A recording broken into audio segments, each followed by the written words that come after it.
I will introduce the first table. It is an honor for me to introduce this first table with wonderful speakers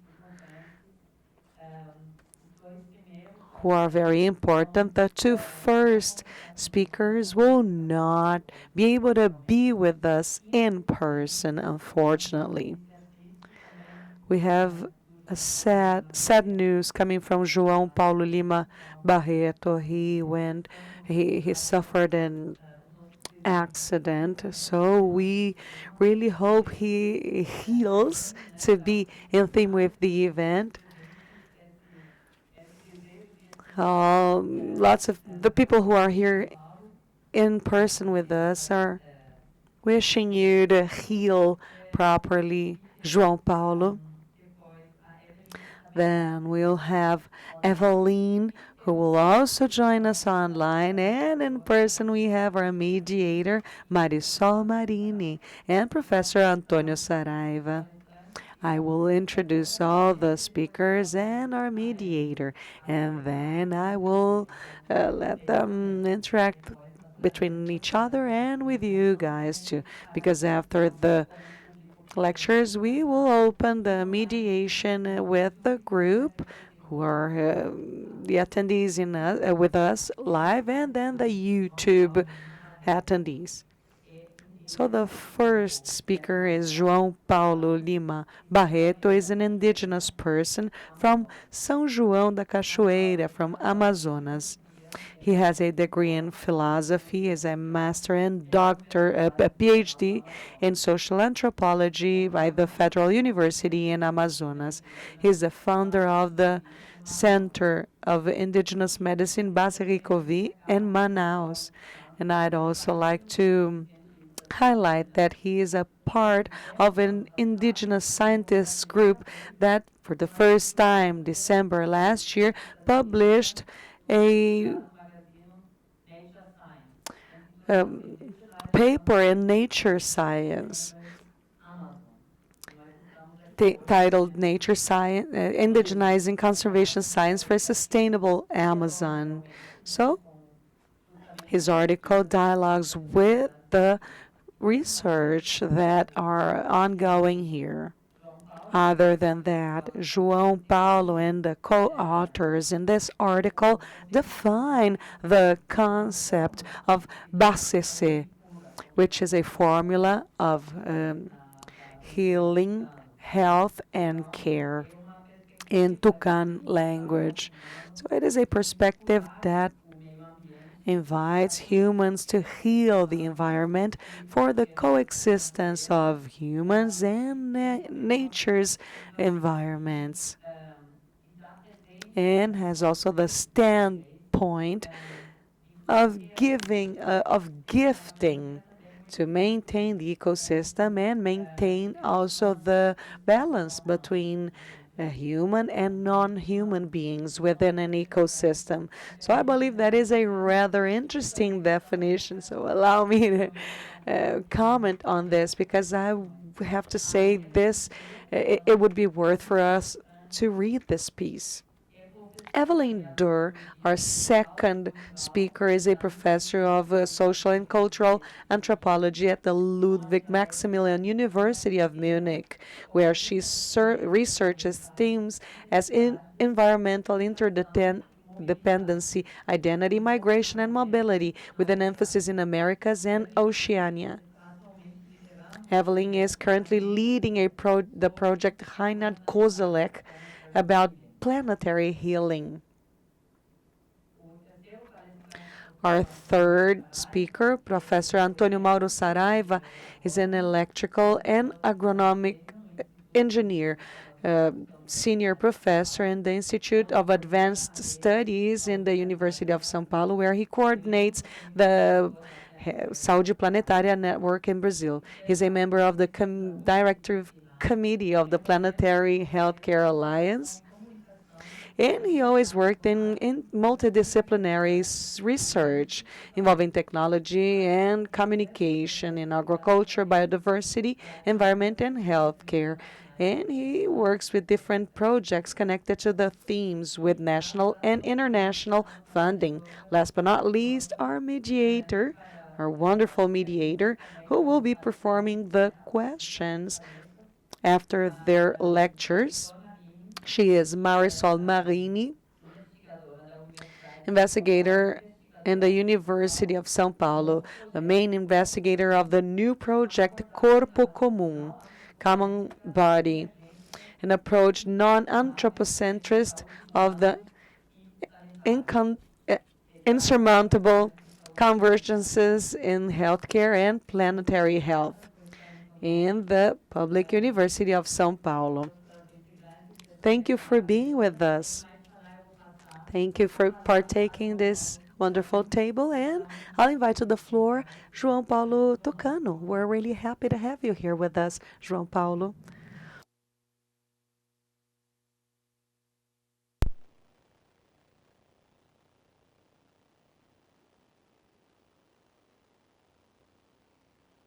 Aí tem uma cidade arca-verena, bem bonita. Good morning, everyone. Ladies and gentlemen, first I would like to thank Laura and Anita for the invitation and for the opportunity for us to discuss about our knowledge, learn and teach. My apologies to everyone. I could not travel because I suffered an accident and I can't move my right arm.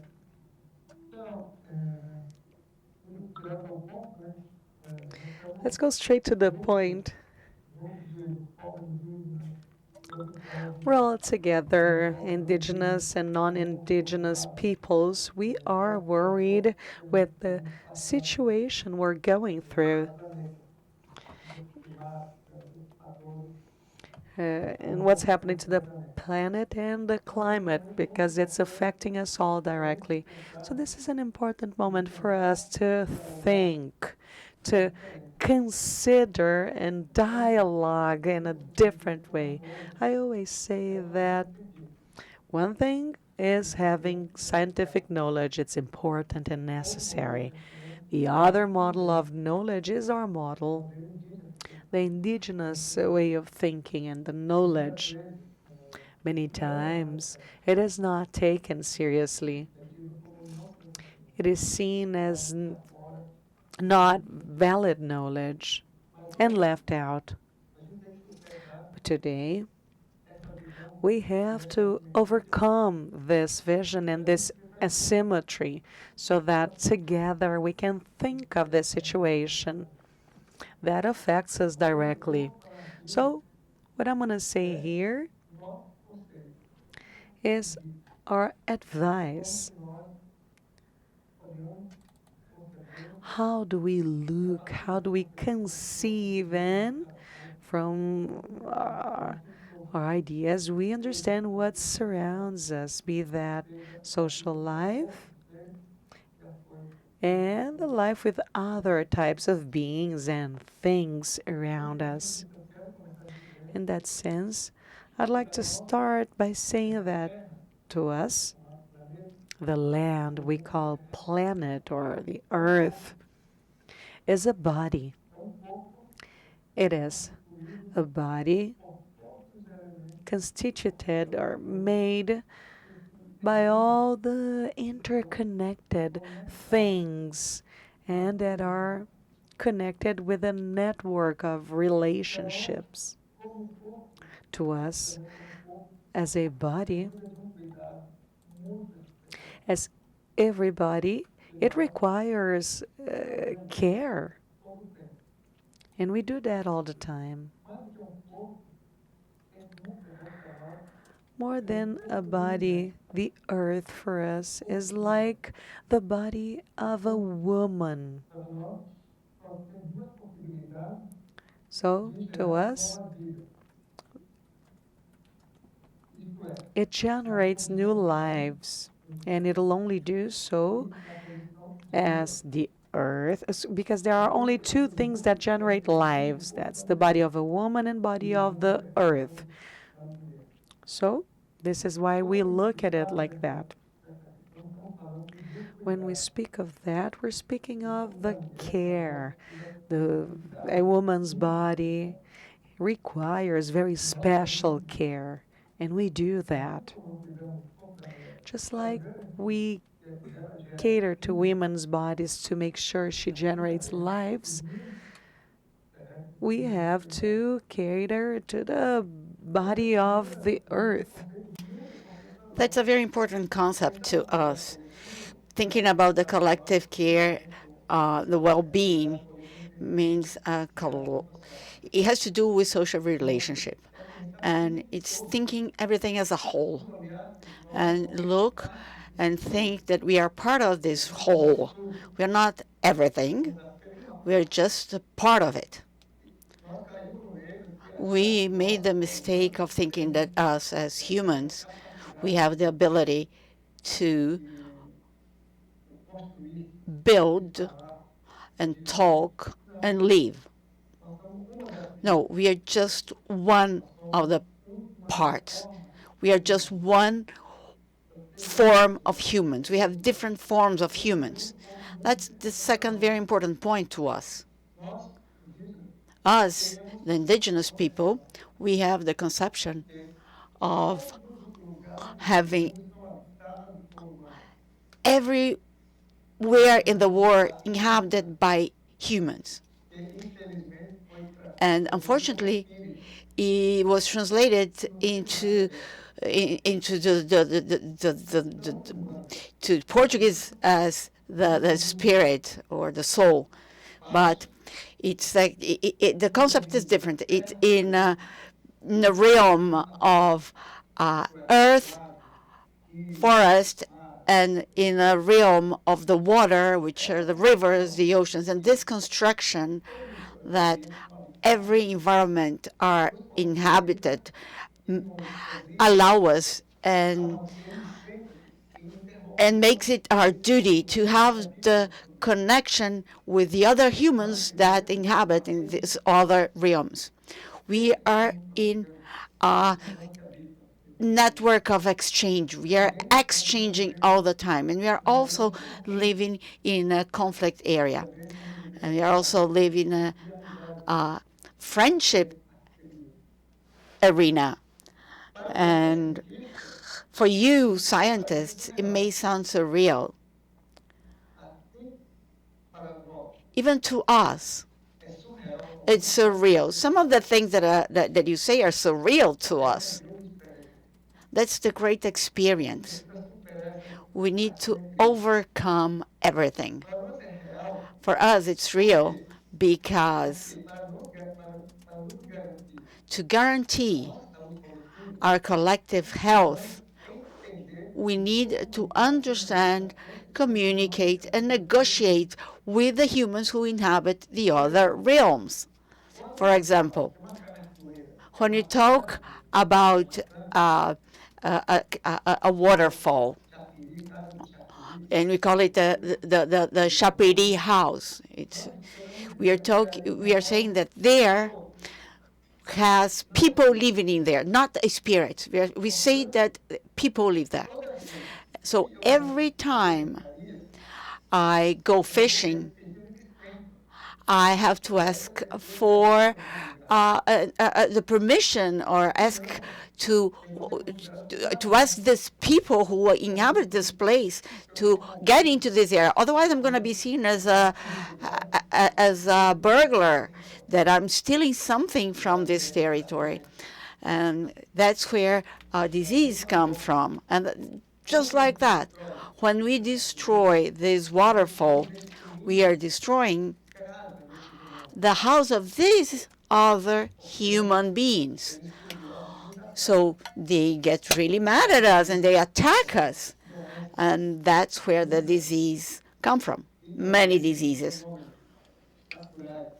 And also natural phenomena that we are experiencing now. So the waterfall, the lake, the forest, the the land, the aerospace, they are all inhabited by other human beings. And health is very important, which means exchanging with other human beings so they are not going to attack us. For example, something that I like to say is that here in Manaus, for example, it's very difficult to find a house with fences around it or walls. Actually, in the city of Manaus, everything has fences and walls, but not where we live. But in Manaus, yes, they have big dogs to protect. So that piece of land belongs to you, and you must be careful for that. So if someone gets into your house with your consent, are welcome. If they get into your house without your consent, without your authorization, they are considered burglars. So they are risking, they are putting their life in risk. So us human beings, we have this behavior of invading the land of others, people who live in other realms, as I said before. So something very important, when we start seeing diseases all over, epidemics or pandemics, we are always looking for someone to blame. And this person is always an animal, or this being is always an animal. It's the pig, the monkey, our latest pandemic, we blamed the bats. We are cowards because we allow that to happen, and they attack us, and we end up blaming them. But the human who provokes all of that is never the one to blame. So that's why we need to care for our land. By doing that, we have to defend our territory, because in this territory, in this land, we have other humans inhabiting, other forms of human beings. And it's all part of our network of relationships. This is the second category. It's the collective care. The other care for us is the collective care, the collective in terms of people, the community. And the other category is taking care of people all the time, protecting ourselves.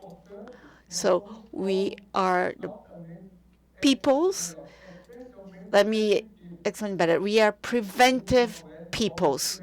We are not healing peoples. Our experts, they go to our shaman, our healers, our professionals. They care. They are always paying attention to the changes. They regret when they are not heard. And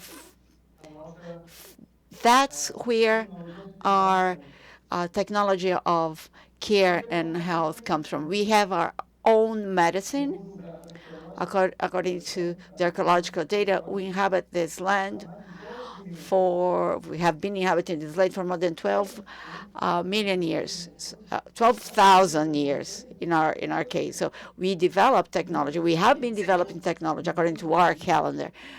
Many things that we have today is based from the indigenous people's technology. Throughout this time, we have been developing medicine. When we look at medicine, not only the Western medicine, but medicine, as you all know, is the art of healing. When you have the art of healing, every people have their own healing technologies. So one of the most sophisticated technologies that we have is Bastese. Bastese, unfortunately, was translated as some kind of spiritual healing. It's what the priests, the nuns, They study theology, and they can heal you. And us, we haven't studied theology. Our shamans, they've learned. They So Buster said to us is something different. Is healing by language, by the word. So word for us is not abstract. It's something concrete. Just like on the hands of a doctor, um, they mix the doctor cut in a surgery. They cut and they remove the disease, and they stitch it, and the person's gonna do better. The word in the mouth of my father, my shaman, it heals, it cuts, it stitches the person. So Bastase are chemical and metaphysical forms. My father, to heal you, doesn't need to do it chemically or to use a chemical medicine. Only by using his word and his learnings, he's gonna articulate the elements to heal or protect the person, the community, or the world. In this sense, there's a difference between spiritual healing and bastese, for the good and the bad, actually. Don't be scared, but they're both metaphysical and metachemical formulas. Some expert with bad intentions, instead of articulating or evoking elements that's going to heal someone, they are going to evoke elements, they are going to kill the person. In this sense, there's not there's nothing to do with faith, you see. They have Bastase for communication, to equalize all elements, to guarantee the quality and the fertility of the land, the forest, the balance, to keep the balance on Earth, right? So Basta says this, and other things for the healthcare is something different. We have our own technologies. We do tests. We do, like we preach, like it's a collective. It's like preaching. It's a different word. It's taking care of the planet. It's taking care of ourselves, because through that we have a personal relationship and the relationship with everybody who inhabits this world. We cannot think health from an individual point of view, with an individual as a starting point, as a disease as a starting point. We have to think of health in terms of collectiveness. From this collectiveness, we have a network of relationships between us humans, other beings that inhabit this realm, the Baimatam, and other things like the land, the water, the rain, everything. And that's what I wanted to share with you. So I wanted to revisit the collection of Martius, the great scientist, who is your great great grandfather. And for us, it started thinking as two different knowledge model, and how they can have this conversation, this dialogue, to mitigate all the issues that we are suffering now. So thank you so much.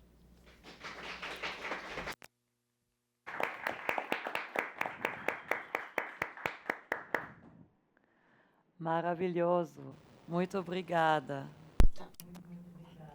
Thank you so much, João Paulo. We will immediately pass to Eveline, who will also be using Zoom for her intervention. Yes, hello, good afternoon, Good morning to everybody. Many greetings from Germany. I'm very sorry that I'm unable to be there in person. I would love to be with you, but for several reasons that wasn't possible. But I'm very happy that I can join by Zoom. And I would like to share my screen for a brief presentation that I prepared.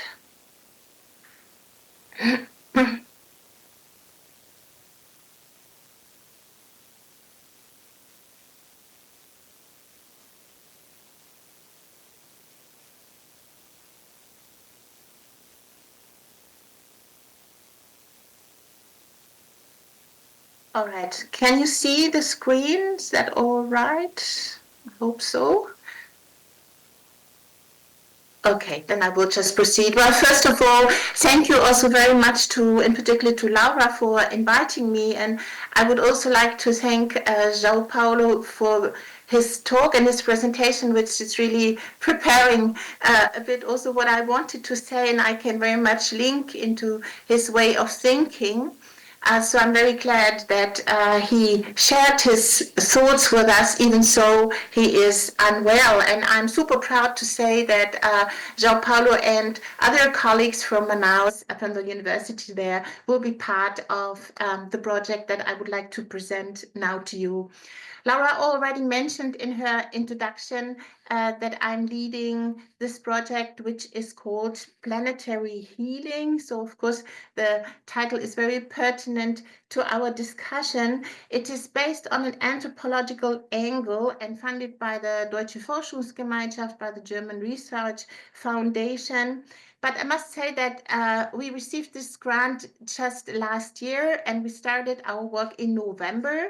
So it's all fairly recent, and we are just starting the empirical work. Field work will be conducted with the group in Manaus, but also in Ecuador, in Chile, and hopefully also in Mexico. And we are at the moment negotiating with different communities their participation in the project. So the empirical phase is still under construction, so to speak, but I'm very happy to share some of our key conceptual thoughts behind this project, and I'm very much looking forward to your question and to your feedback.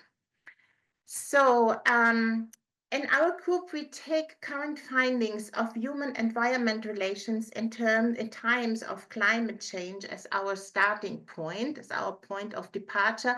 And that's quite important because we think that with this point of a view, we can kind of complement more medical-oriented perspectives as well. And we understand the devastations of the Anthropocene as a planetary crisis. We have heard about this also yesterday in the keynote, pointing out the relationships between the global and the local, for instance, and showing us the effects of climate change and different phases of the Anthropocene, which I think were quite important to better understand. But instead of focusing on resilience and hope, anticipation or adaptation of particularly affected groups, we seek to develop planetary healing as an alternative approach. It brings into focus indigenous practices of healing that connect different scales and address individual and collective dimension as well as environmental concerns. As we use the term indigenous, we want to stress the heterogeneity of this population, and we follow in our project people's own identification, who or what is an indigenous person. And we find that what unifies many indigenous peoples across the world and many nations across the world is their colonial experience and their marginalizations to this day, which still is an important issue, as for instance, Aníbal Quijano has famously stressed in the term coloniality. Simultaneously, we do not romanticize indigenous people as part of nature or per se as sustainable or healthier as non-indigenous actors. So what makes our approach distinct is that we relate healing practices explicitly to the challenges of climate change and to ongoing coloniality, but also to efforts of decolonization. Further, we conceive of these healing practices as a driving force for socio-ecological transformation processes beyond the local level. So we actually try to not just research case studies, but to come to conclusions that go way beyond this. So we argue that the transformative potential of planetary healing practices to deal with the Anthropocene's devastating effects needs to be better understood. Essentially, we ask these questions. What comes after the damaged planet? And we draw here on Anna Singh's work, of course, who asked this question before we did, and we try to give an answer to that and say, well, people do not just sit there and look at the damaged planet. What actions do they actually take? How do they cope with, for instance, destroyed livelihood? We all know, as discussed at the moment very intensively in many countries, migration is a big issue that is related to the damaged planet and to the Anthropocene, but there are also other forms of coping with such situation, and we are particularly interested in that. And the other question again is, how can healing practices be linked to socioeconomic transformation more broadly? This is kind of the overall outcome and that we would like to point to in our research project. With this question, we seek to develop ways of thinking beyond notions of damage and crisis without denying the catastrophic effects of climate change. I would like now to give you some examples by discussing three propositions that we consider central in our project, and I will illustrate my argument with some examples. Okay, I share the first proposition, which deals with the relationship between coloniality and indigeneity. The entanglement of environmental damage and coloniality has gained momentum in current decolonial discourses, particularly in the Americas, but also beyond. We advocate for a nuanced understanding of often essentialized categories such as colonialism and indigeneity.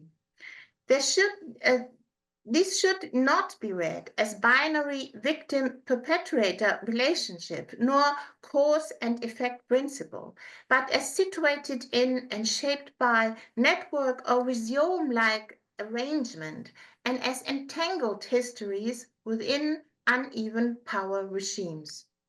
This links our approach to the IPCC report of 2022, which sees coloniality not only as a driver of, but also as problematic for the adoption and vulnerability of marginalized groups.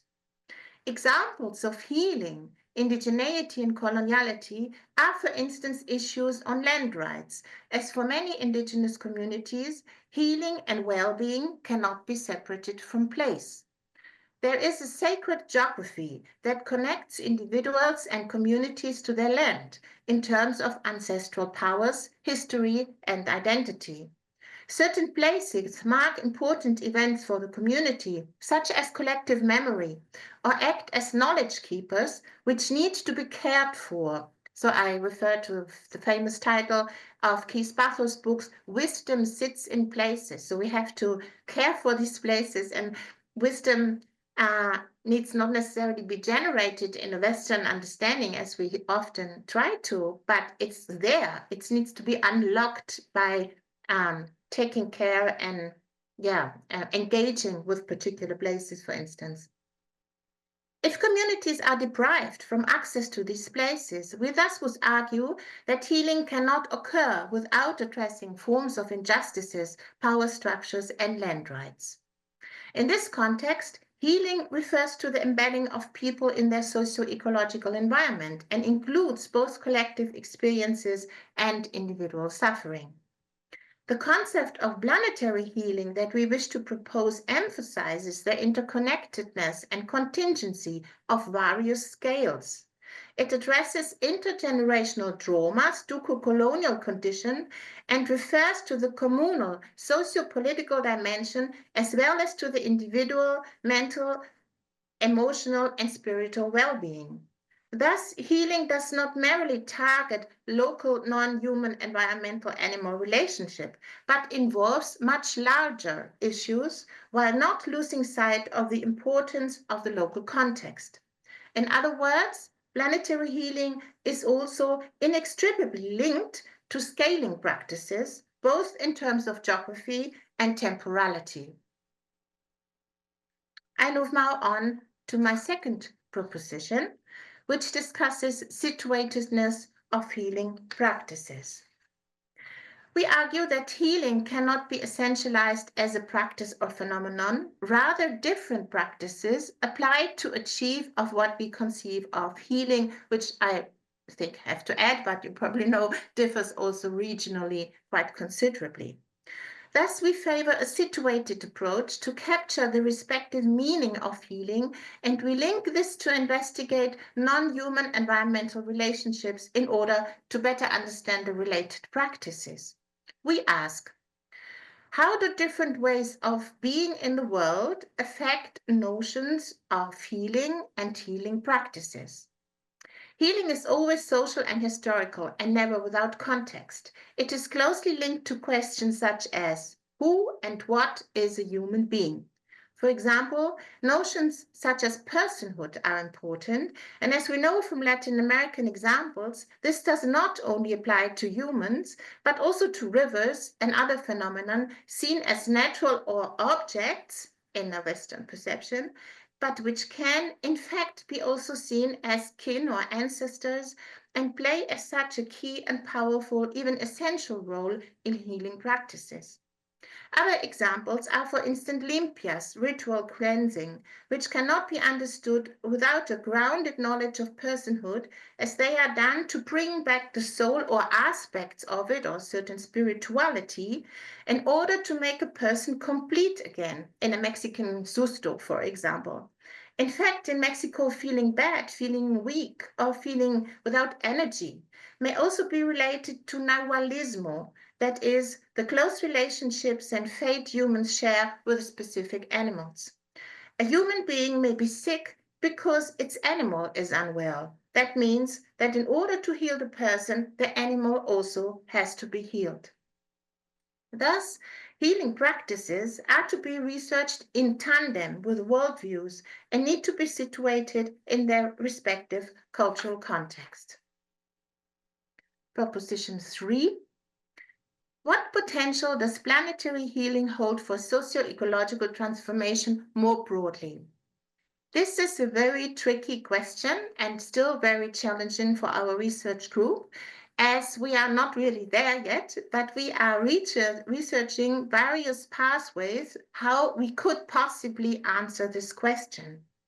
So far, we link this debate to other prominent examples of how ideas from Latin America have impacted strongly on other contexts, including the so-called global north. For example, one prominent example is the rights of nature debate and the subsequent altering of the constitutions of Ecuador and Bolivia, recognizing nature as a legal subject. These actions have changed the state of ecosystems, species, and communities alike, and have been influential for the socio-ecological transformations of political systems in many other regions of the world. Similarly, the concepts of buen vivir and conviviality developed in Latin America represent transformative alternatives to so-called capitalist colonialism, as Ranta in 2020 has called it, as they include new forms of dealing with the environment and with non-human entities.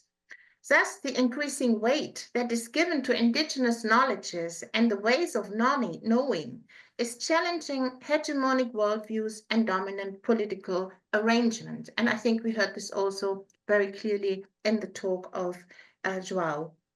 While all these debates may carry utopian features, they have already found social expression and are increasingly recognized, not just in Latin America, but, and that's important, way beyond their kind of origin.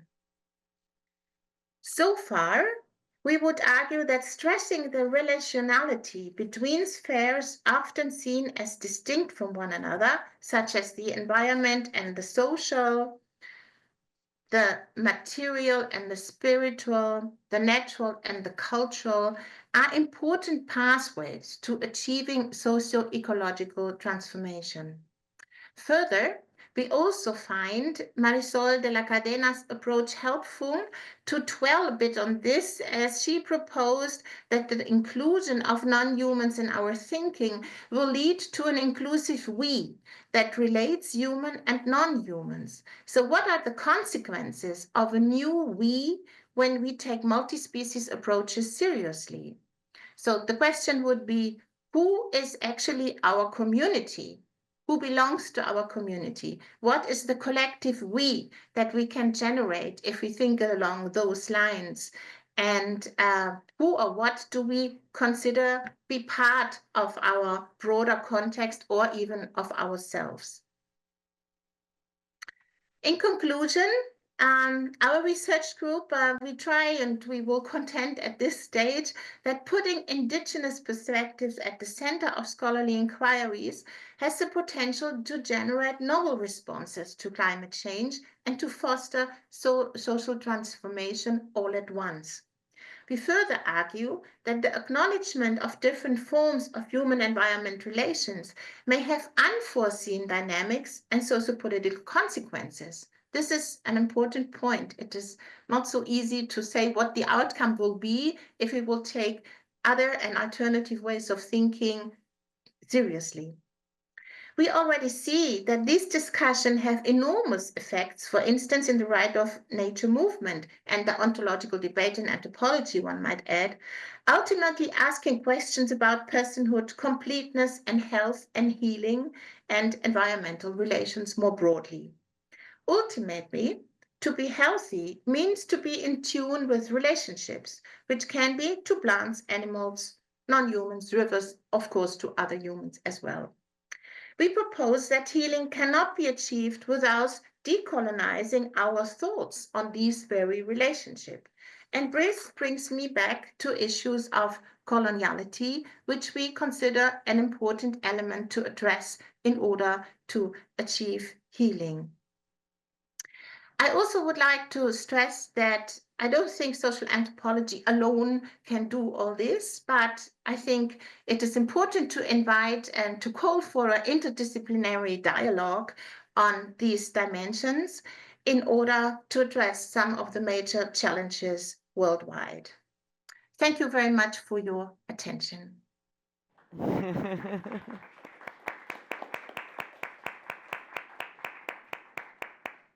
Vocês querem sentar na frente? Boa. Você já quer sentar com Saraiva na frente? Não? Tá. Por favor. Tá? Much, dear Eveline, for your fantastic presentation.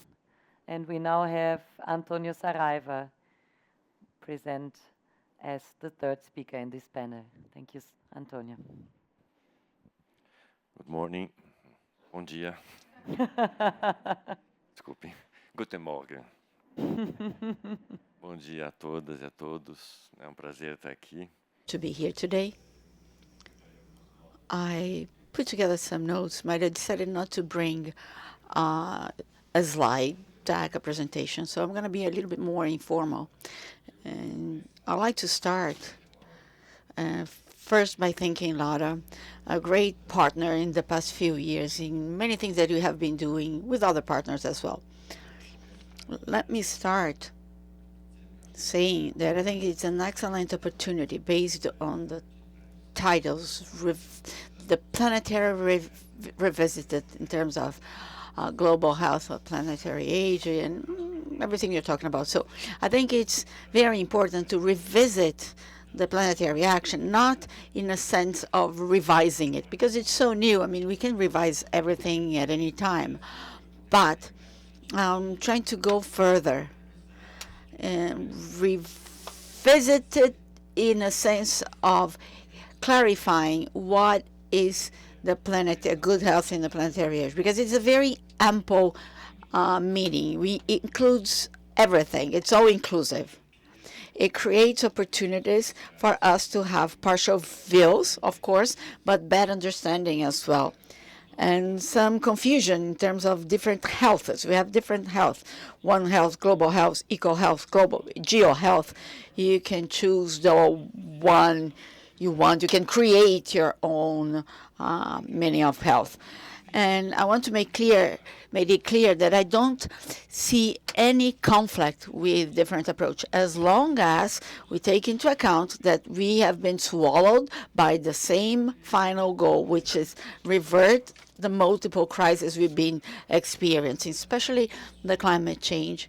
It's just a small part of the problem. So the planetary health starts at a concept in 2015 when Lancet launched a report called Safeguarding Human Health in the Anthropocenic, etc. etc. is a planetary report, a health planetary report. And I'd like to recommend you to read it. I think it's crucial. Even though it's just an overview, our group is going to translate it. It's from 2015. We're going to translate now because we think that it's crucial now. And this reading will show you that the field of planetary health goes way beyond of public health.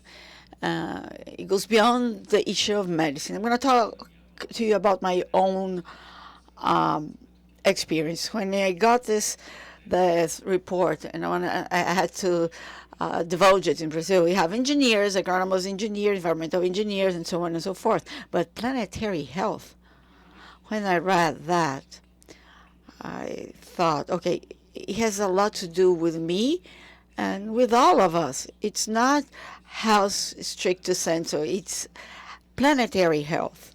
And I'm going to try to follow this path. So I really recommend you read this. Planetary health, we can define in a very simple way as the health of Earth's planetary elements. So it's a very holistic point of view. If you think of a scientific and global movement, planetary health is concerned about the impact and the lack of planetary health, the impact that us humans have caused. And it was very evident in yesterday's speeches. Us humans, we are listening to it because we have some interest there. The planet's still there, whether we are here or not. But how can we do that? How can this impact revert the climate crisis, compromising our health, our well-being, and the well-being and health of other beings, and compromising our existence? Like, that's the title of the report, Safeguarding. Planetary health, it calls the attention in the reports. I mean, this year is very important to us because we're going to have the 10-year anniversary of this movement, of this report. How yesterday presentations have shown that the crisis at the end of the day, they have the beginning in our way of life, agriculture, clothes, artifact, the energy behind the sources and tools, and also our relationship with the rest of nature, but also the rest of nature, I mean, taking us outside and among us. And the colonialism issue comes back to the agenda. And as a movement, it calls for an urgent change in this way of life. Considering everything needs to change. More or less, everything needs to change somehow. Going to what our colleagues have already talked about, the planetary health, it rescue the view that everything is interconnected. It's a typical view of are originary people from a very complex system, bio, geochemical, social, cultural. It's a unique, undivisible, and you need to know that we are nature. We have created technologies and the world that tries to separate us from this threat, nature and our life, like climate change, diseases, other animals. And despite what we have built, we are still part of nature. I mean, the solutions cannot ignore that we are nature, and we're still going to be nature. Maybe in a dystopic world, it's not going to happen, but, well. And it rescues this view that everything that we do have consequences and can affect us. And in this closed topic, it tries to rescue because we have this knowledge, but it's fragmented. This view of traditional peoples, they are one single body. They generate life, just what João Paulo Tukano has said. And in the early civilizations, even the Western civilizations, if you go back to Greece, some of these views already existed, but they got lost throughout time, especially from this human supremacist view. I mean, us facing nature, and the view that science also contributed to make it easier. And it makes sense if you keep reminding ourselves that I fragmented to understand, but the context is one single system. And this is one of the most serious problems that we have. We still have to rescue this. We need to fragment things, but we have to take into account the whole.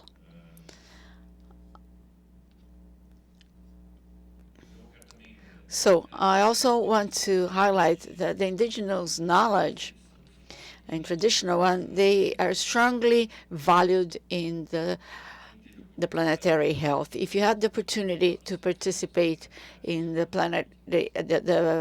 planetary health annual meetings, I mean, they have some focus, and all of them, traditional peoples, they have their voice and they are called to participate. And their view is very important to us, to rescue this interconnection. And from this point of view, this cosmo view of health, it makes a lot of sense in the planetary health. What else?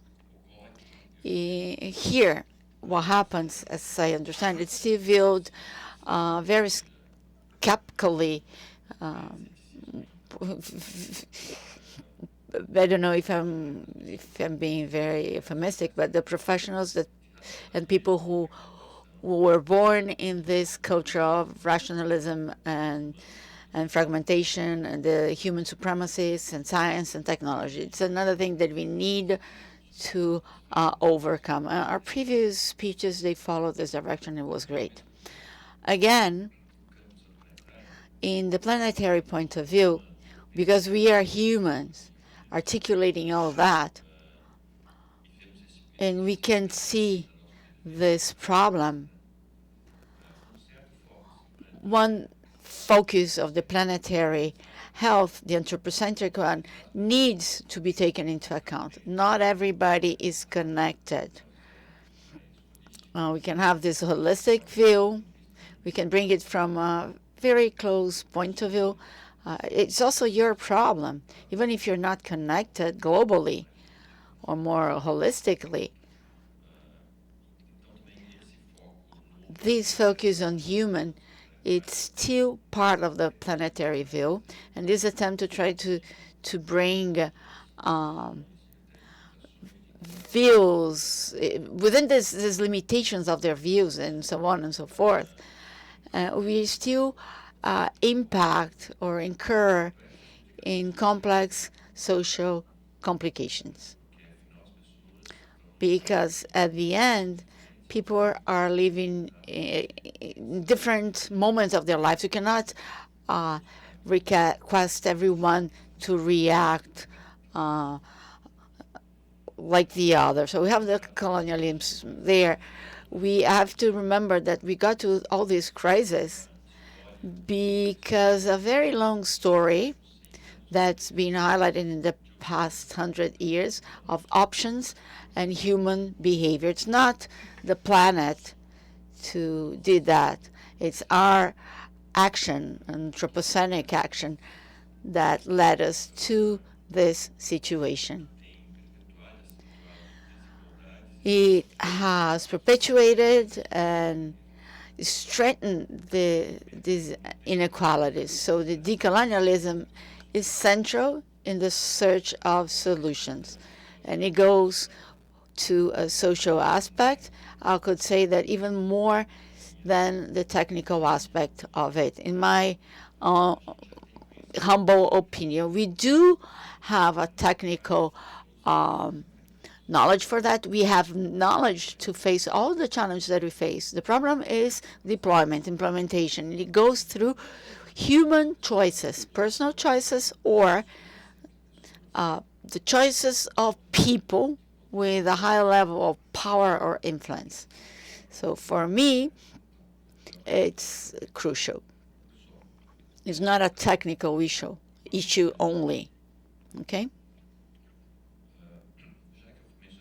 As I said, I've mentioned colonialism, and I think it's a key aspect. It's important to think, and I think like that. And I'm not an expert in this topic. It's my view. And I'm free to think, but it's just thinking, as a Brazilian philosopher said. It's not, the colonialism doesn't exist only in terms of global north and global south. It's been there forever within countries. And we need to acknowledge that. If you think our country, the diversity, heterogeneity, inequality, asymmetry in our regions, not only in Brazil, but in different countries. And all countries have these asymmetries that has to do with prejudice and behaviors that are disrespectful, and that's human. And if you don't take that into account, if you don't bring humanity, different humanities to this debate, it's not going to be a technical solution. We are not exchanging oil for batteries.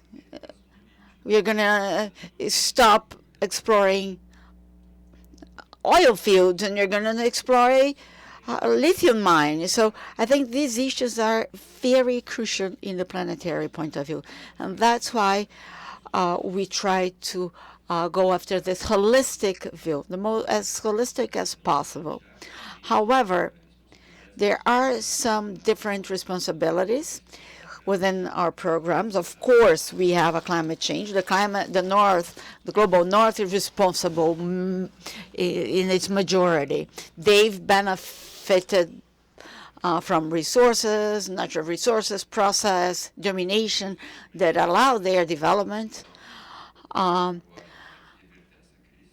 based on, exploring the global south. So now they need to be in charge of mitigating the issues. And I'd like to remember you, Christopher, yesterday's presentation was very interesting because this whole issue is very human. And it's important to think that the focus should be in humans, not social. And I liked when Christopher said yesterday, he brought a slide that he has adopted and put it the donut economy as a better approach than others. So focus in social, that is in the center of the issue. The problem is not biodiversity and the natural system. It's the social and human part of it. Another key point is that Planetary health as a movement, as a research field tries to discuss is that all of us, we all have a role or several roles. I playfully say, I paraphrase. I'm sorry. I feel my colleagues already heard me say. Descartes used to say, I think, hence I exist. Comma, I exist, hence I impact. We all have an impact. The fact that I'm here, that I breathe, I generate residue, I have an impact. So none of us can blame someone else. We can't say it's the government's fault, for instance. It's not. I'm the one to elect the government. But there's also my personal aspect. So we can't just blame someone else, hope that an entity, an alien will solve the issue. So that is a key point. As a person, I have different roles and different levels.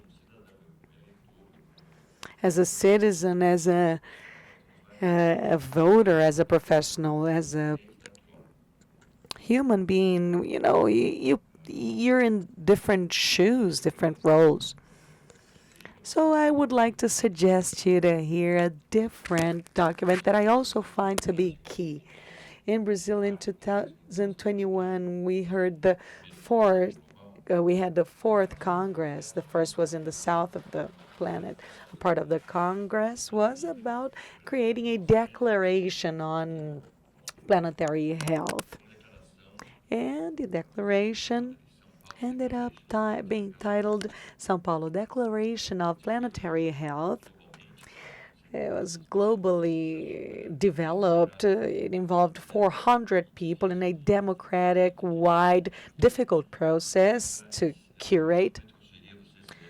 But I highly suggest you to read it. It is, you can find it in seven different languages, English, Arabic, Portuguese, and it shows the complexity, the difficulty, and the complexity of the roles when it lists 24 of messages from different sectors and categories, and they range from finance, government, but also religion, religious leaders, academia, healthcare, food industry.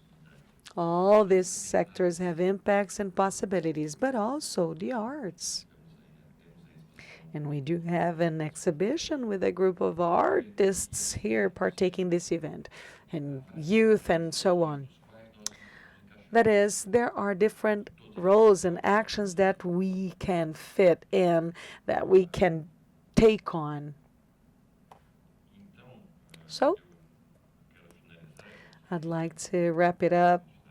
I don't know how much longer I have, but I'd like to sum it up, saying that planetary health, it goes beyond a public health care crisis.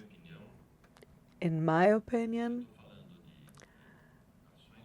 if I'm speaking of human actions impacting the planet, it all has to do with planetary health. No fields, no professions, no companies or enterprises are left out. So it has a wide-spanning view of the human and the planet as a single individual, as a whole. And we're trying to discuss aspects of mutual respect and all the visible and invisible aspects, so that we mentioned João Paulo, of healing, changes, and transformations that are required, although it is hard for the Western world. So that's it.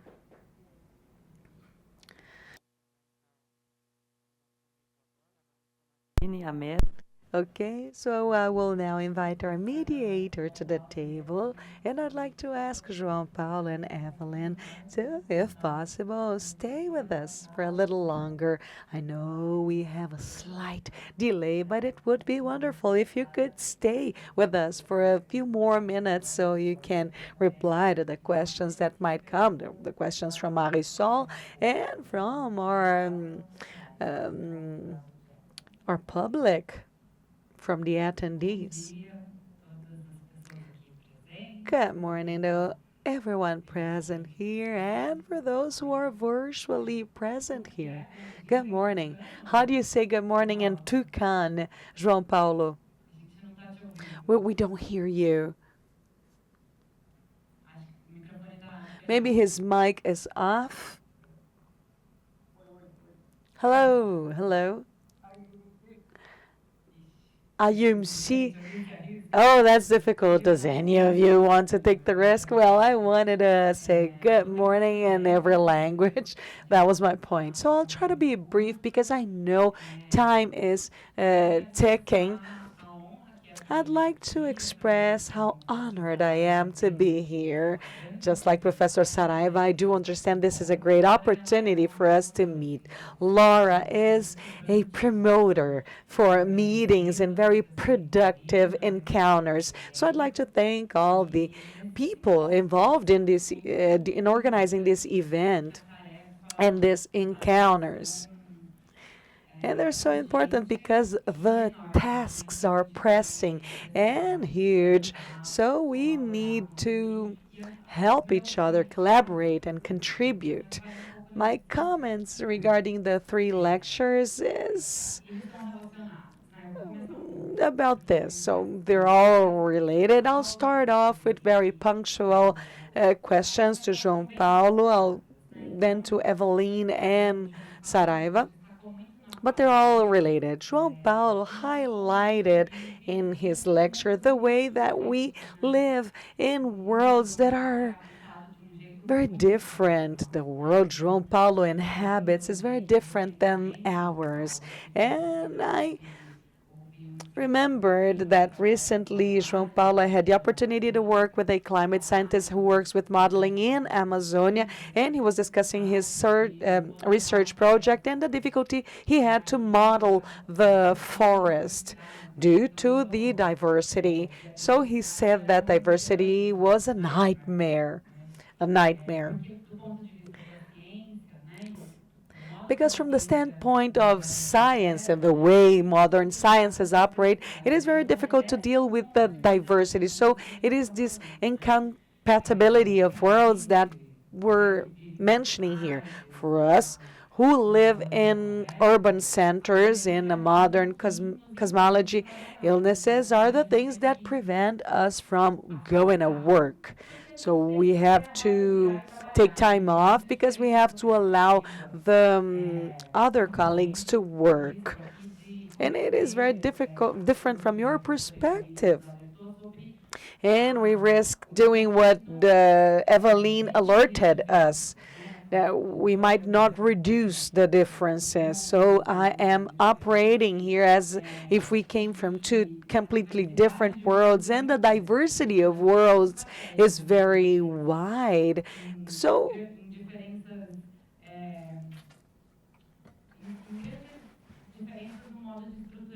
it is strategic to think of great differences when we think of structuring our worlds. And why am I saying this? Because related to what you wrapped up, you're a scientist who collaborates with other scientists from other areas, and you're informed from your own cosmology, your own world. That's very different. And the challenge is, how can we make this world negotiate?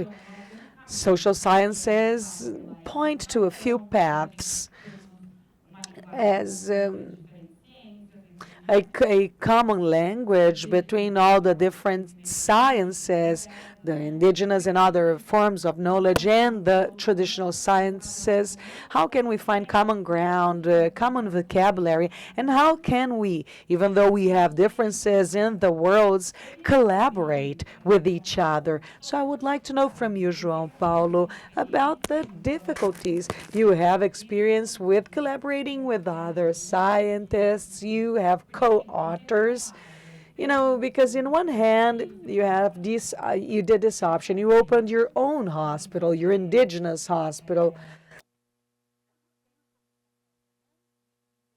Your strategy was not trying to ask for the public hospital to cater to do your own medicine, but you started your own hospital because you knew how important your medicine was. But at the same time, you try other negotiation forms. So you learned with this experience, and I'd like to know from you, what did you learn? For Professor Saraiva, I ask, how do we deal with these challenges? And it has to do with a problem Professor Eveline mentioned about how can we bring to the center of the debate the experience, the perspective, what she proposes as a decolonial perspective. It has to do with putting at the very center of the problem the indigenous culture. So how can we make it universal, stemming from that center?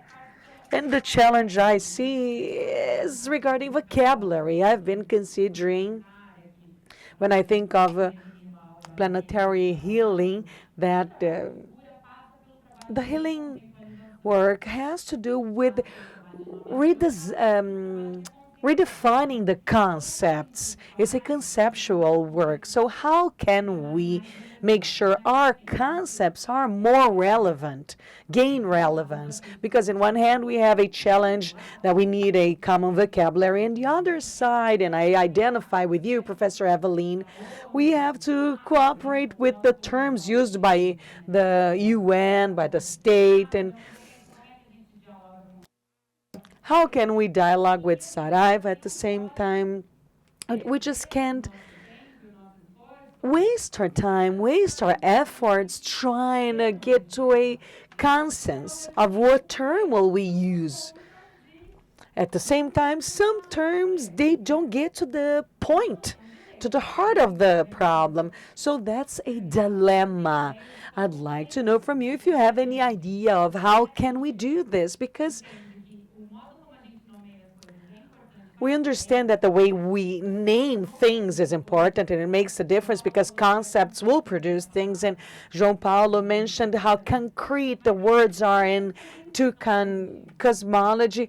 But for us too, it is important. The way we name things is important. So from you, Eveline, I'd like to know, since you're such an experienced researcher and you certainly had the opportunity to collaborate with colleagues from other areas. So how can we dialogue with concepts, criticize, produce alliances, and at the same time, how can we make sure our concepts become relevant and attractive? How can we open communication paths so that we are heard as well? And to Professor Saraiva, I'd like to highlight, I forgot to say, how important it is to have each one of you here. It's fundamental to have Professor João Paulo, Professor Eveline, and Professor Saraiva here. And it is important. And the planetary project is really important. Recently, I've read a diagnosis in which one of the great issues with the political agenda in public health care is the gap between environment and healthcare areas. So healthcare does not deal with environmental issues, and environment is separated from healthcare problems. So projects that are transversal and work with an approach that deals with a different logic, they are fundamental. And you, Professor, are a person that works and has lots of effort in this dialogue. And I'm so happy to see that you have such a productive and sturdy alliance. So I'd like to know from you on the dialogue challenges, if you have any idea of what path would be possible for us to find more productive dialogue. Should I open the mic to the attendees ask now, or shall they react? Oh, okay, so João Paulo, if you want to start with your comments. Thank you, Eveline, for your so deep speaker. As I told you, I'm talking as an indigenous person who is in the process of looking for the dialogue, in the search of dialogue. So we feel, with all this time that we have contact with the colonizers, the issue of fixing things. In the matter of knowledge,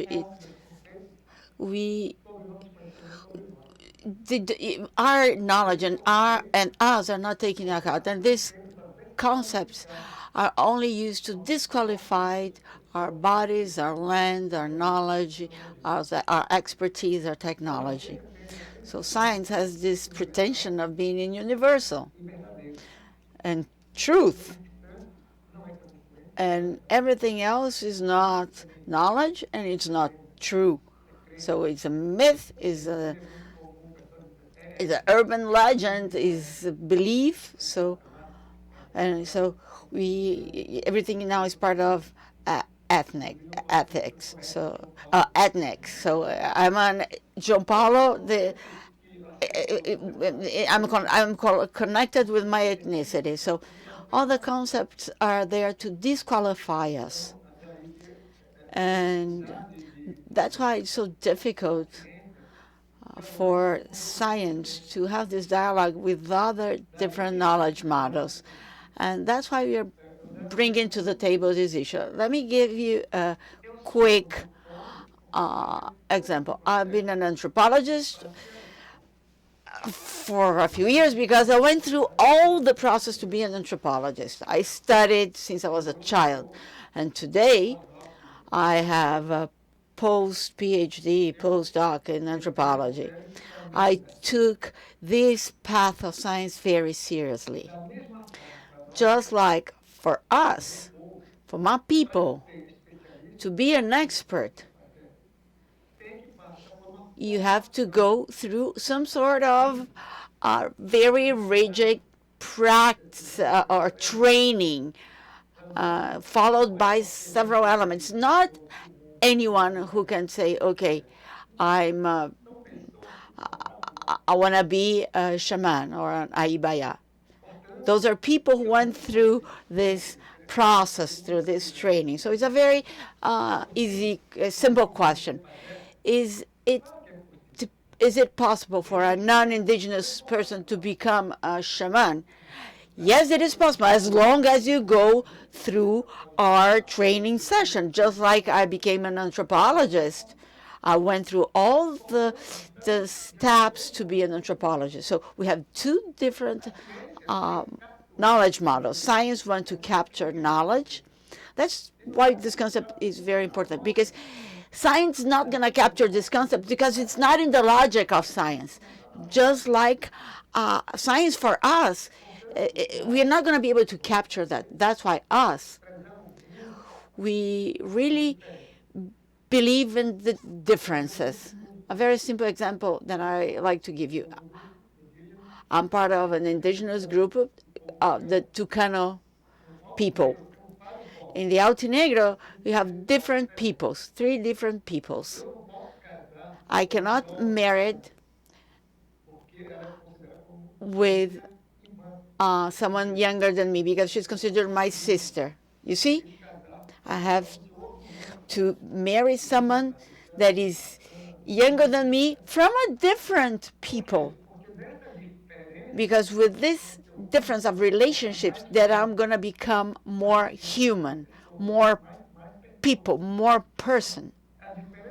The difference is that make us grow. It's not that I married because I tried to marry this woman because of this or that. No, I'm bringing this concept of relationships just to try to make you understand the relationships in each knowledge. My father used to say, I can do, I can heal, I can work with health all the way to this. After this point, you need a doctor, you need a nurse. He's aware of that.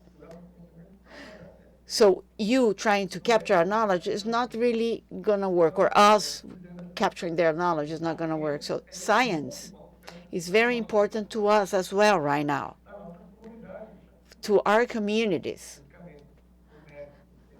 Medicines, drugs, doctors, nurses, they must be present here because they can solve some of the issues, but others they can't.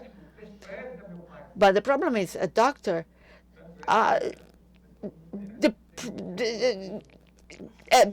undermine my father. They say that, oh, my father had never went to school, so he doesn't know what he's doing. He doesn't know how to cure because this doctor went to school for 8 years. But that's a big mistake. My father studies every day. He's been doing that for his whole life, but in a different way. It's a different model of knowledge. When we founded the hospital, we wanted to bring medicine to live this concept, or get away of this traditional medicine knowledge. And we went back to ancestral medicine, or at least a basis.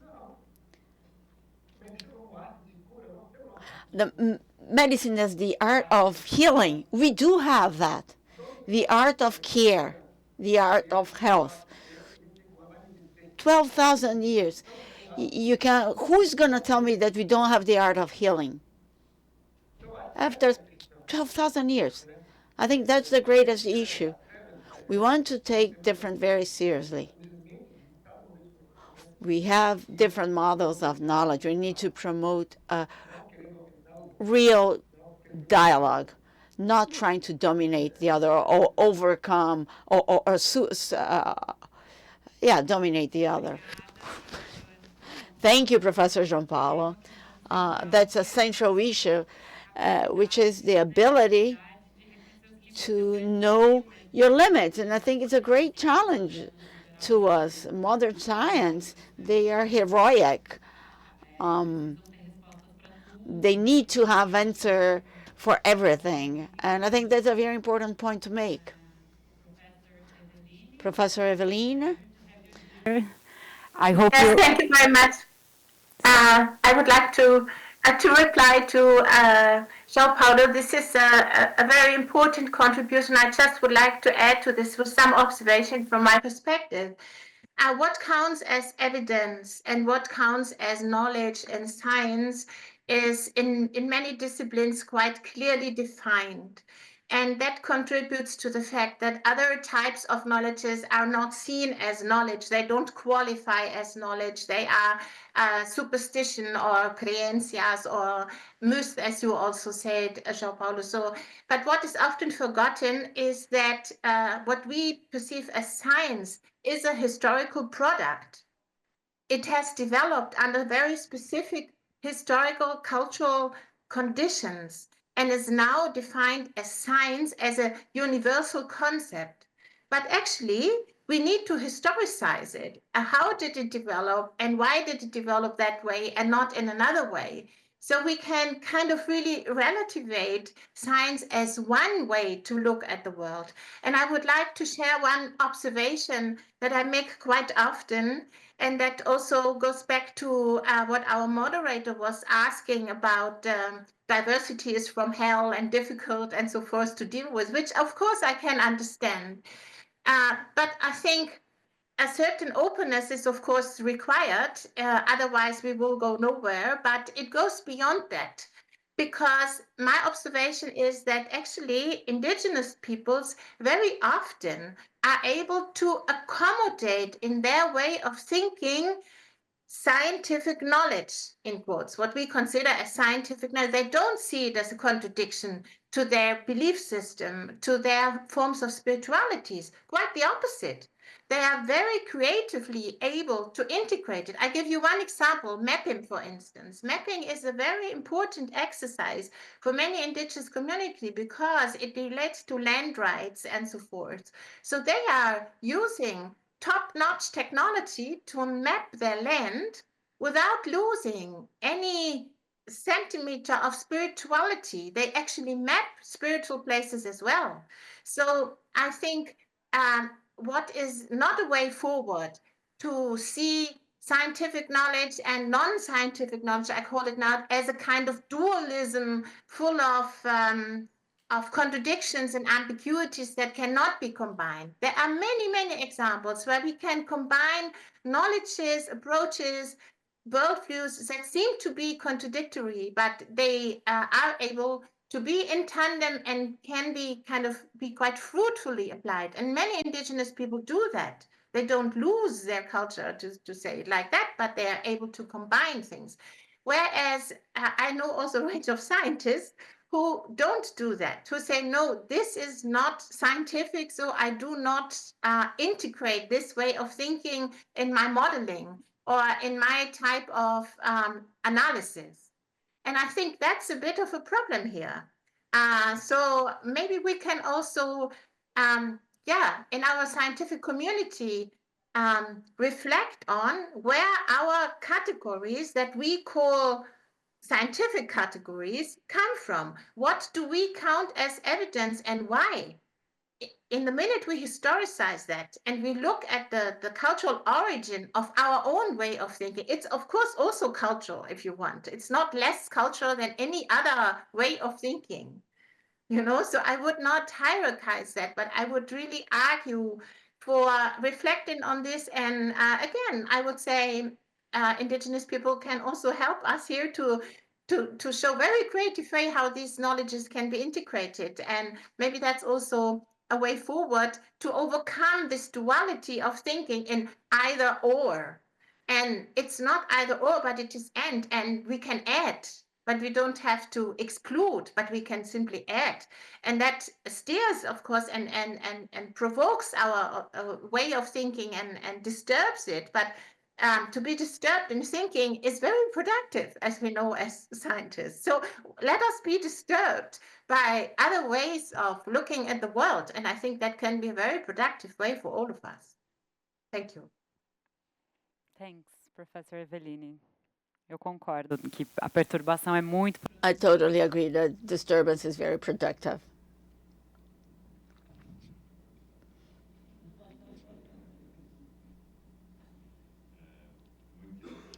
Very, very interesting, this discussion, and very rich. Some comments. I think the of giving name to things is very human. We like to give names to our pets, to our things. So I think we don't need to be concerned about that unless it's a competition. I don't know. It's human. It has to do with different approaches. It has to do with making sense to different audiences, to see the background, how these other houses were created. They were created from a certain group, a certain category of professionals, and they progress. And I don't think that is a problem.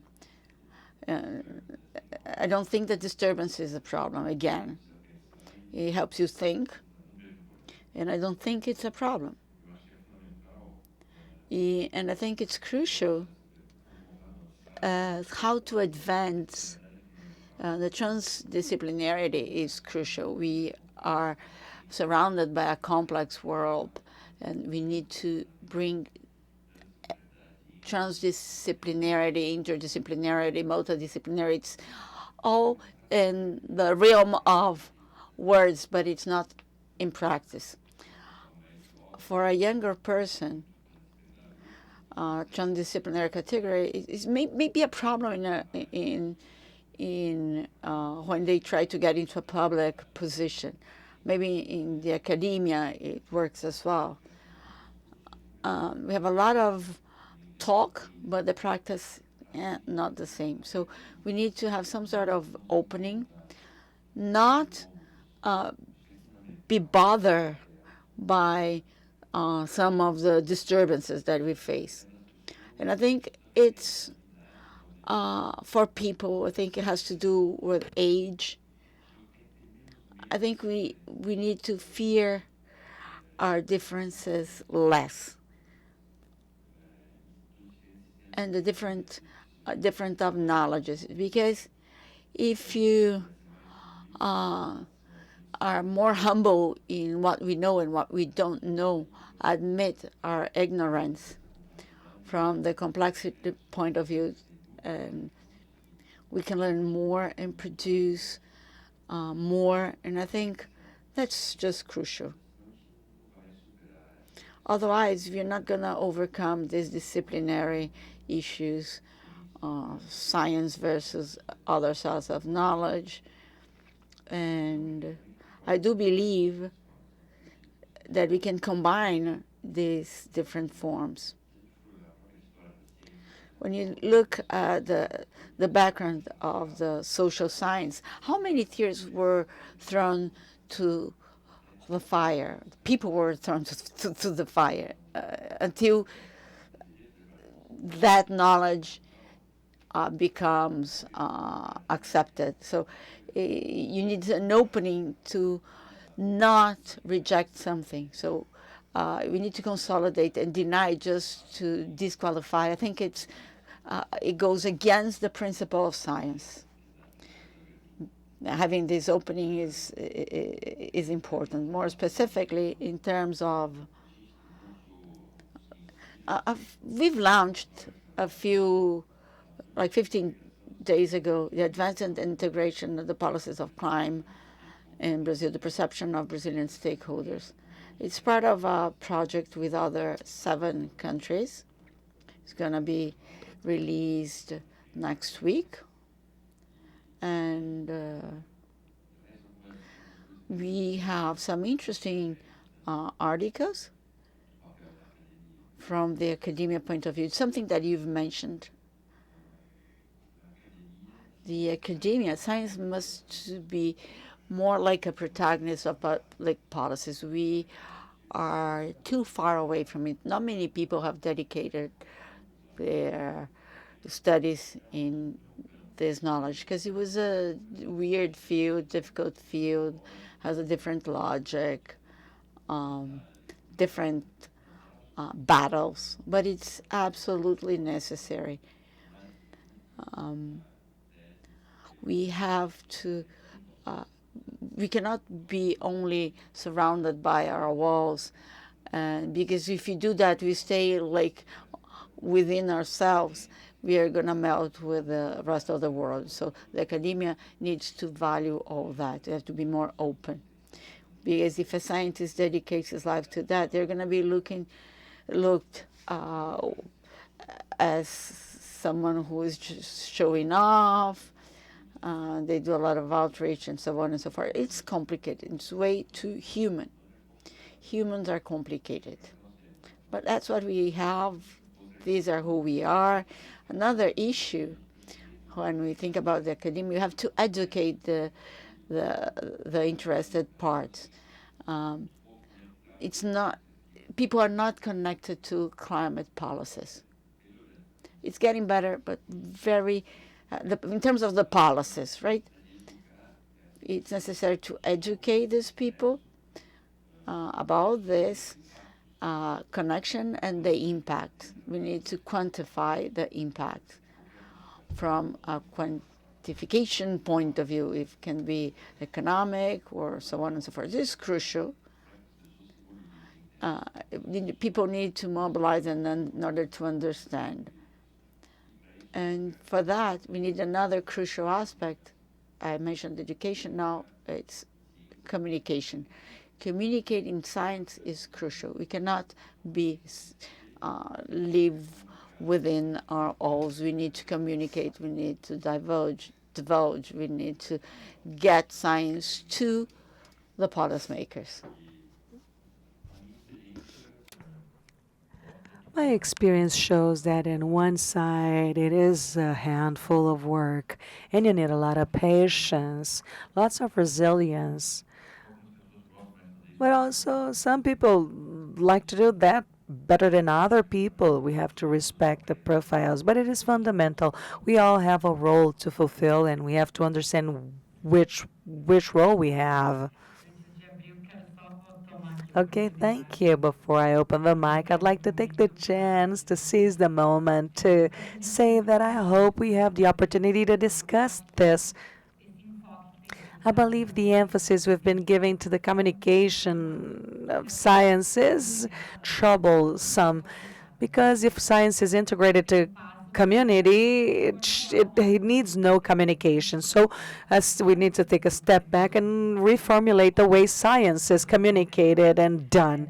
The issues have to stem from there and from the people who are affected. I'd like also to take this opportunity to say that the naming in social media is fundamental. The concepts, the names are our tools and the technologies we produce. So just like when engineers have their own lab, their bench, they produce things, what we produce are concepts. So we are fully invested in this. And I believe we do produce great concepts, but that's we can even discuss that too. Okay, that's it. I'll open the mic to the floor. We do have a few questions. Let me just make sure we have 1, 2, and a comment on the chat. We have 3 questions and a requirement for information for Professor Saraiva. If he could repeat the name of the second book he mentioned on planetary health. Good morning. I'd like to thank you all for your wonderful lectures. It's thought-provoking. I'm Liz. I work in human sciences and in healthcare. The world is very complicated, as Professor Saraiva mentioned. It is complicated in academia, but we navigate. One of the things that caught my eye in your lectures has to do with, I agree that the scientific knowledge is only one type of knowledge there are. But the first type of knowledge we have comes from our families, with the mom who heals us, the father who caters to us. So maybe the first healing I received in my life came from my parents. When we speak of planetary healthcare, we speak of healing. When we speak of the names and the dispute there is within within the healthcare area between cure, healing, and care. I come from an area in which we work with care, and all the theories are sustained by the way we cure, and we cater to people when they're about to die, when they have no more healing, they only have care. So if we were to invest in a word, I would invest in care. Why don't we do that? Because there is a hierarchy in knowledge and the concepts we create. So it sounds that healing is a lot more important than caring. But if we care, if we do it properly, we don't even have to get to the place where we heal. So maybe I'd like to provoke this thought. Maybe it has to do with the naming, but what's complex does not have to be complicated. There is no school to become a mom and a dad. But oh no, parents many times wish they had a school. But life flows and you have other areas of knowledge. So we could take some of that to bring to science and the way we speak of knowledge and we spread knowledge. And I think we should speak of care because Saraiva in planetary health, care is fundamental. And this is how we get to the root, to the way we find many ways to walk. But my question is, since we work with many differences, and not only in concept but also in experience, how can we amplify the encounters and the experiences? Because we know very little from other people's worlds. But how could we perform greater integration of the experiences so that from feeling we could transit in science, in taxonomy, or names, or whatever it is? Was the second, was that you, Samantha? Yeah, it was me. Oh, okay, I'm somewhat anxious. My heart is racing. I was touched in a few different points. I will discuss only two. So I'll start from when Professor Eveline asked us to look at science as a historic product. And I have an example that works for me. When we do studies with placebo, we pay little attention in the positive response to the treatment of those who took placebo and were healed. So science, as we have today, has a limiting cosmovision. And it sees those who were healed by placebo, they're a problem ready to be ignored. So there's very little interest given to the emotional and psychic or spiritual, energetic aspects, or whatever word you want to use here. I believe this example makes evident the vision of placebo, makes evident the limitation. So I just wanted to make this comment. It's not a question, right? But I'd like to thank you because what you said made me have some insights. The other is a question, but also I'll ask you. I thought of me when I was 10 and 92. And then in the 2000, the letter to the world, the 2021 agenda, 10 years of consultation, considering over 10,000 people. You know, we knew it as the letter to the peoples. 2015, we had different, we had a goal for the particles. We didn't want to overcome the number of particles. And here we are in 2025. I would like to honor the path of each one of the people, the different peoples who contributed for the redaction of the letter of the peoples. And it makes me think how the deleting mechanisms are empowered by the logics of novelty. They make ourselves forget the agreements we already have and that are already beautiful. So when professor started to speak, I looked at over the internet because I had to read the letter of the peoples again. And there's lots of information that consider what we have to keep in mind. And I'd like to ask you not to forget this letter and all the instances of the study that we now call Planetary Health. And I would like to ask you how much of this letter was contemplated during the current studies. Hello, everyone. Good morning, everyone. Thank you. I feel gratitude for being here. Thank you for the classes. My name is Victor Quinjo. I'm also a part of the Planetary Health of the network. We're in the group of art and Planetary Health funded last year. My question is especially to Professor Eveline and Professor João Paulo, because Professor Saraiva is in our group.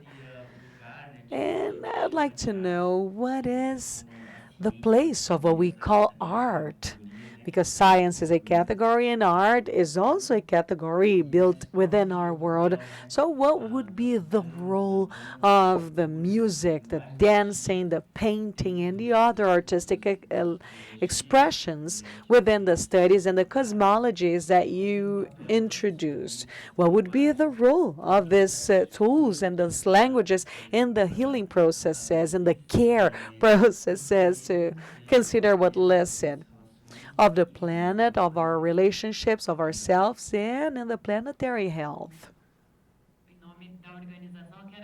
Well, on behalf of the organization, I'd like to thank you for staying with us. So if you could react to the questions, would you like to start, João Paulo? Sure. I'd like to remind you that I have many articles and books already published. One of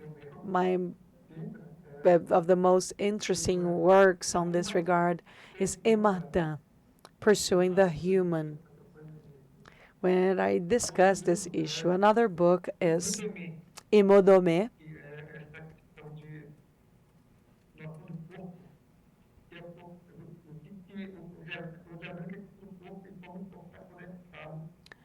it has to do with how our body is connected with the relationships we have. I heard someone say that we are nature, and yeah, we are. That is the concept. Our body is built by 6 elements: earth, water, fire, air. Earth, fire, water, air, wind, animal, and another I forgot. But the body for us is a syntax of this world. So nature is us, and we're the nature. So I really liked when I heard this, because it's true. When it comes of the names, regarding the naming, as indigenous peoples, we do have the names. We always had it, and we will always have. Everything has an explanation. Has a reason to be, a sense. Footward has a reason to be. Even a tiny ant has a reason to be. Might not look like, but it does. And we have names for that. So the indigenous, we do have names. We have our own names, but these things were translated from the religious language. Researchers that come to the community start to question, so they utilize the terms in religion to translate our knowledge. For instance, holy, faith, spirit, spirituality, prayer, healer. Pajé, that's indigenous term, but these words are coming from religion. So the more you translate it for the religious languages, it sounds like we're always praying. We're like a priest. We're always praying. And that our knowledge, our field of knowledge was taken to religion, but that is not true. So the thing has to do with the translation, the way it was translated, because it was translated with the language of religion. So it all makes us sound like we were religious. As I told you, all the inhabited environments, the forest or not, it's not because I'm a good person, I'm goody peace, I'm in harmony with nature, that I want to respect the forest. It is because if I destroy the forest, I will suffer severe consequences of attack of the humans who inhabit this place. So it's not because I'm a hippie, I'm a good person in harmony with nature. It is because I fear dying. So our relationship is horizontal. It's between equals. Me with you, me with the environment. It's a dialogue. when it comes to praying and blessing, that is a horizontal, I believe he meant vertical relationship, but I have to pray. If I'm not blessed, if I don't pray, I go to hell. That's not the indigenous relationship. That's the logic that was imposed. So I just wanted to remind you that our organization system for thoughts, for knowledge, for teaching, they were destroyed. We want your support now to rebuild our system, to dialogue with the model of knowledge. Singing for us means healing. We don't sing to clap our hands. It is concrete. The word is concrete. As I sing, I'm healing everything that is in our land collectively and as a person. So singing and songs are forms of healing. There's no way to separate both. There are indigenous peoples, for example, the Guajajara people, they heal people through singing. That's their way of care, their way of healing. Dancing is also part of this relationship. It's part of this way of relationship among others. Singing and dancing for us is necessary. It's very important. If you don't think, if you don't dance, we have different parties for honey, wheat. If you don't have these parties, we are creating an imbalance in our bodies. Painting also are iconics. It's our icons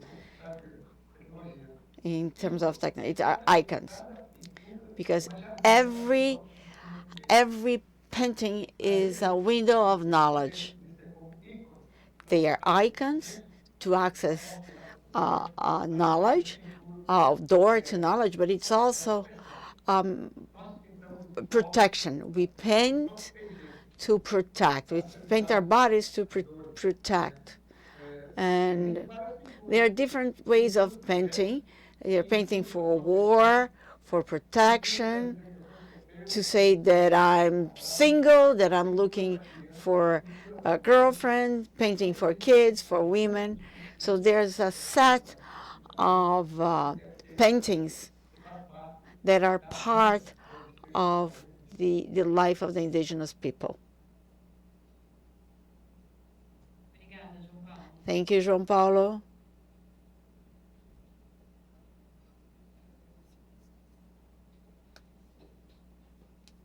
I briefly, Yes, very please. briefly, make some remarks.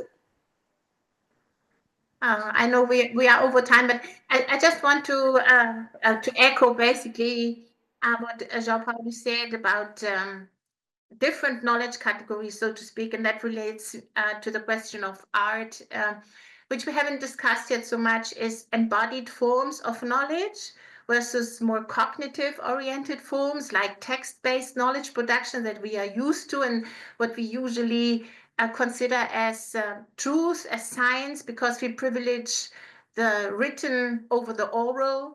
But this is just again a very specific way of looking at the world and of producing knowledge. So I think it's very important to consider embodied forms of knowledge, and that brings me very much to the artistic world, which is capable and has way more tools to help us to unlock that type of knowledge, be that music, sound, visuals, and so forth. And a lot of this João Paulo has already said. So I think there is still this tension between body and cognitive knowledge that I also would say is one of the dualities that I would like to get rid of, that I think are useless, that hinder us to be creative and to make our steps further. So I very much appreciate that question. And I also would at least very briefly reply to the other comment or questions I also think it needs some more work to carve out the differences between care and healing. For me, they have different connotations. Care links more also what I would understand as a type of stewardship and so forth. And healing has a bit of a different approach, but I actually agree there is a conceptual work that still needs to go into these kind of categories.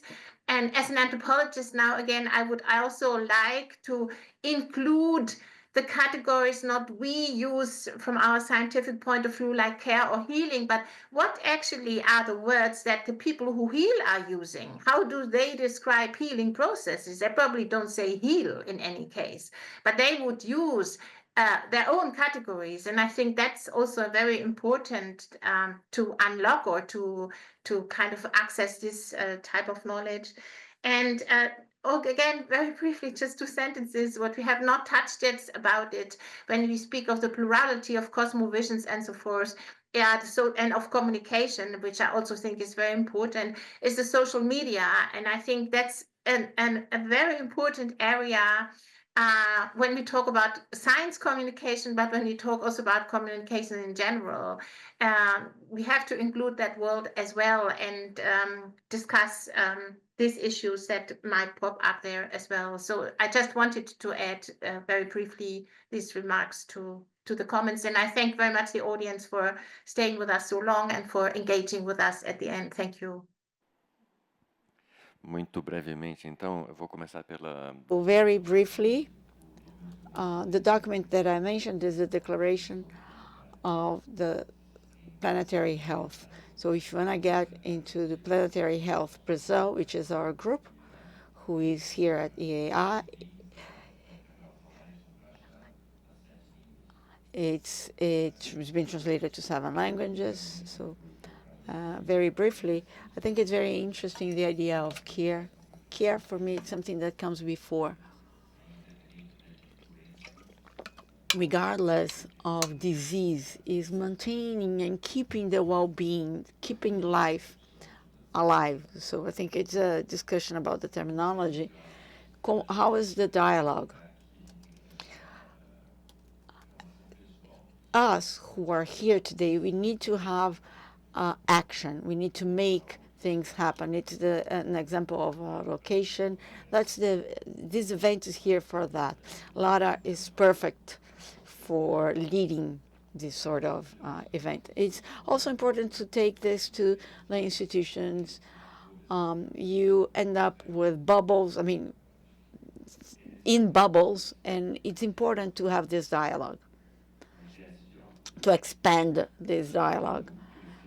It's very interesting. This story of placebo is very interesting because it may be hiding things that are not that clear. And about this issue of forgetting about the letter for the earth, there's so many beautiful documents that has been generated, and we want them not to be forgotten. The logic of reframing and rewriting and giving you names, it's also part of broadening this point of view. Another thing that I found very interesting is that last year we launched the roadmap in the Malaysia region. And what was very interesting is that it's not a matter of deconstructing a document based on that document, because that document is mentioned in this conference in Malaysia. So the logic of novelty, that everything that is new, is kind of perverse, because we are really connected to what is new. Life is based on that, and it's bad. So keep the contact with things that have been there, that are important. Be connected to our roots is very important. The role of art, I don't need to say anything because it's crucial. As Eveline said, we need to access other parts of our bodies, our holistic body, when we connect to problems and solutions, not only a matter of reason. There are so many things that we need to change. We need to touch our feelings in different ways, and we can finally mobilize a sort of change that we wouldn't have otherwise. So just to comment what João Paulo said, religion comes from religare. Religare is relink with what? With our essence, with our origin. It has a lot to do with religion in this original meaning, etymological meaning. Of course, religions, they took a very tortuous path, institutionalization, so on and so forth. But I think like dancing, praying are a way of reconnecting, relinking, reconnecting to ourselves, to our essence, and everything that surround us, around us. So thank you so much. Thank you for sharing this, or allow me to share this roundtable with you. Laura, do you want to say anything? Very fast. First of all, thank you so much. This awesome roundtable, awesome mediator, questions and comments from Marisol and you guys from the audience. I'm really happy. I also work with the concept of planetary health because the concept that João Paulo brought has so much potential, and it's important to build this bridge. Everybody touches at the matter of a planet that is in the process of being destructed, and we have different way to work and how to be an activist and how to face all that. We need to continue the discussion later this afternoon, and I think that it will open interesting paths in different worlds, like practical world and academic worlds, because we have someone who works with decolonial perspective, someone who works for the Secretary of Health in the environment. It's connected to the environment. We have an artist. We're going to have a planner who works with planetary thinking. So I think we're going to have a very interesting discussion afterwards. So now, especially for those who are here in person, we're going to have our lunch, and then you're going to have representative of different financial agencies, some of the German Institute of Academic Exchange Program, and so on and so forth. Have many scholarship agencies that are here who can help students who want to discuss with you. You have the Humboldt University and many others. If you want to have more information about that, we also have an open exhibition for all of us to visit again. And it's a great pleasure to have this break. Thank you.